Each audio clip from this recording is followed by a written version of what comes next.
আমার মতো ল্যাদঘর পাবলিক তোমরা বোধহয় খুব কমই পাবে। 24 ফেব্রুয়ারি আমাদের এখানে ছিল রথের মেলা। তো এডিটের কারণে আমি তোমাদের সাথে ভিডিওটা পোস্ট করতে পারছিলাম না।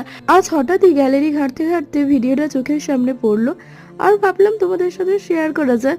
রথের মেলা উপলক্ষে বাড়ির সকলে মিলে চলে গিয়েছিল, আর মেলায় গিয়ে তো আমার চক্ষু চড়ক গাছ। চারিদিকে নানান রকমের কত জিনিস দেখে মনে হচ্ছিল সব কিনে নি, খুব ভালো লাগছিল দেখতে। এইদিকে আমার পুচকি ননদ আবার এরকম গাড়িতে উঠেছে। তো মেলায় এই গাড়িগুলো কি নাম বলে তোমরা অবশ্যই কমেন্ট করে জানিয়ে তো। তারপরে চলে গেলাম খাবার দিকে। মেলায় গিয়েই প্রথমে চোখে পড়লো পাপড়ি চাট, তারপরে যেটা ঘুগনি ডিম সিদ্ধ, খেতে বেশ ভালোই লাগে মেলার খাবার। এবার তোমাদের সাথে একটু রথটা শেয়ার করা যাক। প্রতি বছর কিন্তু আমাদের এখানে রথ পালিত হয়, প্রচুর লোকের সমাগম, প্রচুর ভিড় হয়। দেখো এখানে একটু কীর্তনও হচ্ছে। হ্যাঁ, তোমাদেরকে তো বলাই হলো না, এটা ছিল ফেত্তি রথ।